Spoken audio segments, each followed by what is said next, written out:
what he wanted to speak about tonight was about when Prabhupada is. And I have a little slideshow, and we're going to talk in the slideshow about Srila Prabhupada, his position, and what our relationship is with Srila Prabhupada, because we are very fortunate in that there's all of us are very fortunate to have a special relationship with Prabhupada. So this title is called Celebrating Prabhupada's Prominent Position, Preeminent as listed on as well as the Network Project followers. Foundational relationship. Then, of course, we know Srila Prabhupada as the founder of Acharya. That's a big word. Founder-Ācārya means founder means the person who started. That's what it's meant. Acharya means someone sets an example, does not sharp, not sharp. That means speaks nicely and also acts perfectly, not a fault in such a person. So, we ask ourselves, what is the founder of Acharya? And we see the example of different founder-Acharya facts. And we have 4 sampradayas. Actually, some Acharya or founder Acharya has to come from a sampradaya. Now I know there's many people, gurus, and so forth, who come from India. But the first thing is you got to ask their credentials. Like if someone applies to be a professor in the university, you say, what's your educational credentials? Or a doctor, right? Doctor, where'd you go to medical school, where'd you do your residency, internship, and everything like that. And you look at their background, your CV, so to speak. And sometimes you find there's been some instances where people declare themselves to be doctors that haven't gone to medical school, and they just write they have gone to medical school, and later on discover they're in quacks. So in the same way, one has to use their intelligence in discerning who is an actual Acharya. What are your credentials? In other words, what you said for success, not necessarily what you pursue. I went to Northwestern, but that has nothing to do with Krishna consciousness. So not the university, but what are your discipline credentials? And not only discipline credentials, but what or how did you serve your guru? Because what makes a person a guru, and what's speaking of Acharya, is Samidpani Shrotriya Brahmanishtam, how they have rendered service to their spiritual master. And we see in the case of Srila Prabhupada, who has rendered better service to Srila Prabhupada's spiritual master, Srila Bhaktisiddhanta Saraswati Thakur, than Srila Prabhupada, right? Because he took the words of the spiritual master. That's what it means to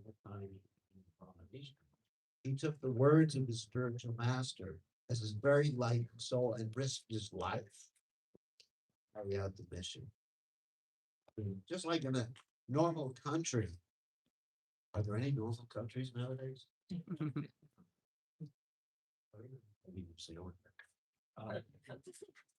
So the normal country is someone who risks his life in the battlefield. He gets, Medal of Honor or Iron Cross or something like that. They're given special recognition because that means they're really patriots. They've done that. So in the same way, this whole concept of patriotism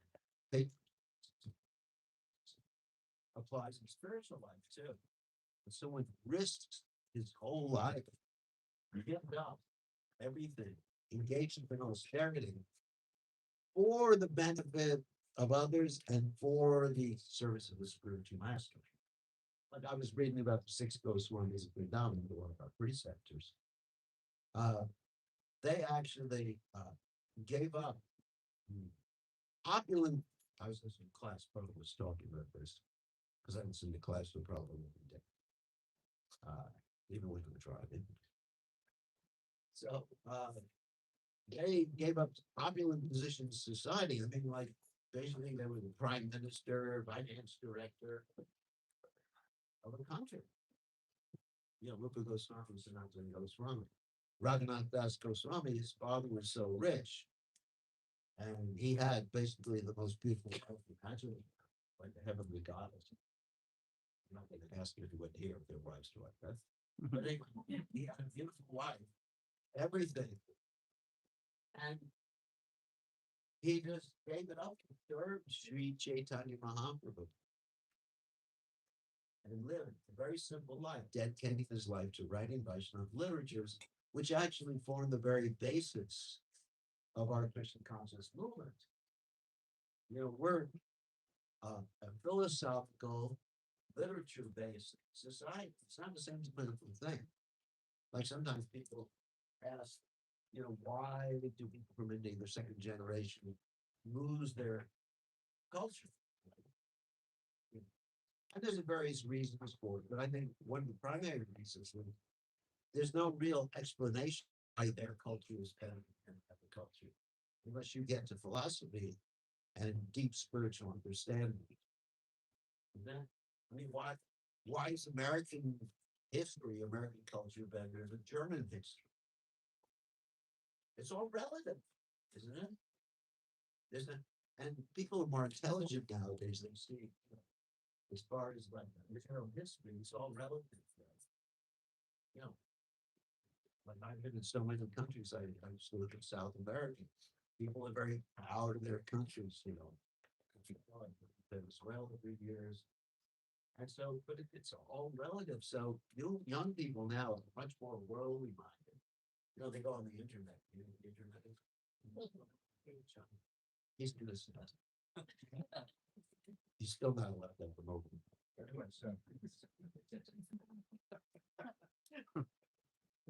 Yeah. So anyway, so because there's no reason, people go on the internet, they just see, people believe here, they believe that, everything's relative. I remember thinking like that when I was young. Everything is relative. What man's food is another man's poison. Even Prabhupada said that to the material world, relativity in this world. But if you actually have an overriding reason to do something, and that's a spiritual reason, something that's real, that's the total Jiteva takes up. We are up in Driscoll Kalitas, the sages say, according to Krishna Bhagavad Gita, the temporary things like, America won't exist. Thousands of years. And things that are temporary in one sense and real. Right? There was the Roman Empire in the past. There was so many different empires that started. So people are aware of that nowadays, and to them everything is relative until you can give them something that's absolute. And Krishna consciousness gives absolute knowledge. And that's why so many young people remain part of the Krishna culture, right? Because otherwise, let's say Advaita Chandra, a prime example. He knows there's a purpose in life. If it's just like, here's his parents' opinion, here's Donald Trump's opinion, which is right and which is wrong, unless you have some absolute frame of reference. So anyway, so that's how you really keep people generation after generation in the Christian consciousness movement, not just by bringing them along for some sweets. He likes sweets also.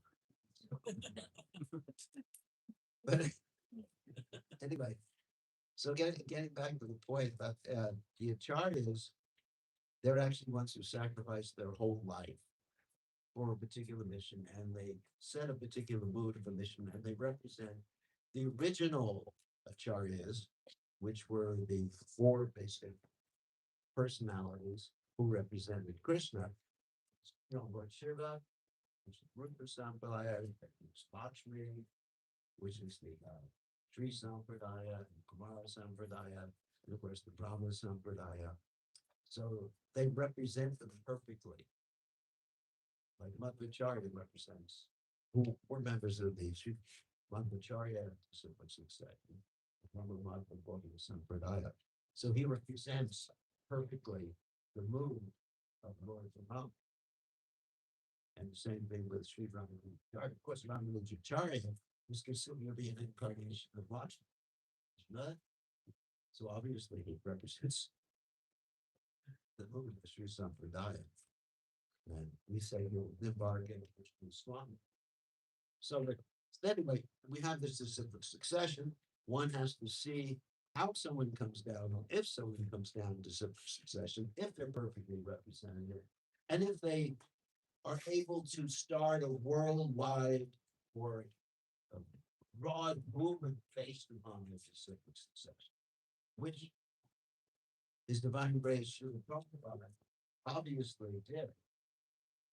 I mean, no one in the history of modern day Vaishnavas has taken Krishna consciousness and spread it outside of the ethnic domains in a widespread fashion. Just like here in this room, we have people from all sorts of different countries, nationalities, places in India, different cricket teams, all sorts of different. Isn't it? Battle could check it.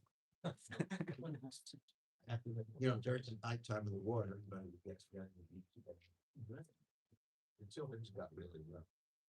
Then they started killing each other at night. They were violent and principles. So it's going to there are different qualities of the Founder-Ācārya. One is mentioned here, which means Founder-Ācārya, which means the savior of everyone. Hunting to profitable like Lord Chaitanya Mahaprabhu, not just the savior of certain limited people, certain limited country, limited race, limited whatever. Savior of everyone, and savior of both. Like for example, I'm going to tell just like smart Brahmins in India, they just want to save those who are Brahmins, or at least those who are males. So we even find that nowadays, and people, they just want to save people in male bodies, not female bodies, shoulders, and really this ugly head. So one of the symptoms of an Acharya is Founder-Ācārya, is the savior of everyone. And he's assisted by other ministers. In other words, he's like Prabhupada. Why is Prabhupada called Prabhupada? He's the Prabhu of other problems. In other words, other problems are his feet. Another way of understanding is he sits at the feet of the ultimate Prabhu, is Krishna. Two ways to understand that, what that word means. So, but he's the master of other masters. That's what Prabhupada. The word means that's what a Founder-Ācārya is. And by his association, the other qualities, Dinabhaya, that we're all fearful in this world. Why are we fearful? Well, I'm not fearful of birth, but of old age. If I have not taken up Krishna consciousness and I look in the mirror now, I get scared stiff. What do they say? The hourglass. An hourglass is the sands of time are running out. Only trickling down. Oh my God, nobody knows. You move the bell toll, the tolls for thee. It tolls for me. So, I mean, what are we fearful of? I mean, what's the worst thing that they happen to? But by Prophet's mercy, by having this knowledge, having the holy name, we know if we die, next birth, we get a chance to surf again. It's just a change of body. I mean, just like sometimes we're very attached to clothes, right? Well, what's the danger? I mean, because I've been brought up in a family where we're very frugal. We were a very frugal family. I never wanted to get rid of my old clothes. Sometimes my mother had to rip them off. And I was really afraid. One of my favorite T-shirts, which is full of holes, was taken away by my mother. So this is our favorite body. It's going to be ripped away by our mother. His mother, dirt. Our dirt was going to rip away this covered that we have. So, but having this knowledge, he Prabhupada takes away the fear of Ācārya, right? Should be so anyway, so he removes fear from all persons who he comes in contact. He writes another part of the he writes amazing books, so many books, songs, and Prabhupada has written so many songs, so many books. I mean, where's the ditch? Oh, there it is. It's a light shining on stage. Anyway, so Addiction Ryan will tell you about that. That's Prabhupada. These books are Prabhupada. They're manifestation of the great Acharya. And these books are revolutionary, not in the sense that Prabhupada's changing anything, but Prabhupada's adapting everything perfectly to the modern day and age. Explaining things that were unexplainable, understandable to us. Talk about this stuff should be knowledge. I mean, who understands the Vedic literatures? They're multi-branch. The Mahajan again at the Tassa Bhakta. So Prabhupada is the Mahajan, the great devotee who explains it all. The whole world, and every language of the whole world, Chinese, Japanese, Korean, Russian, Hindi. Gujarati. Kannada. Telugu.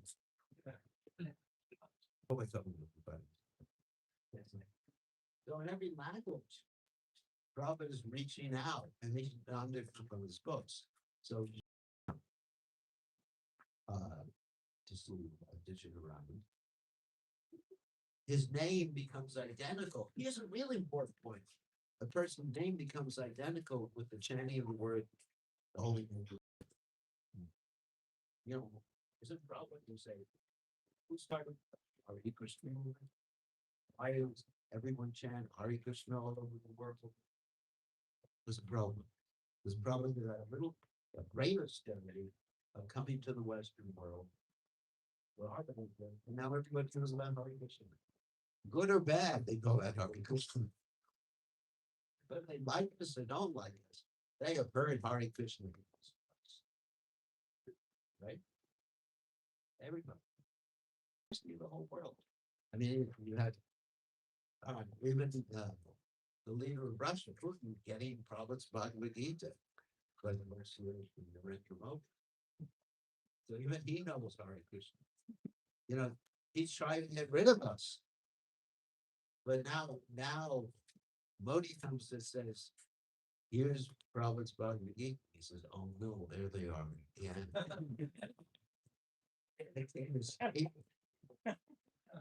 Can you imagine how frustrated he must be?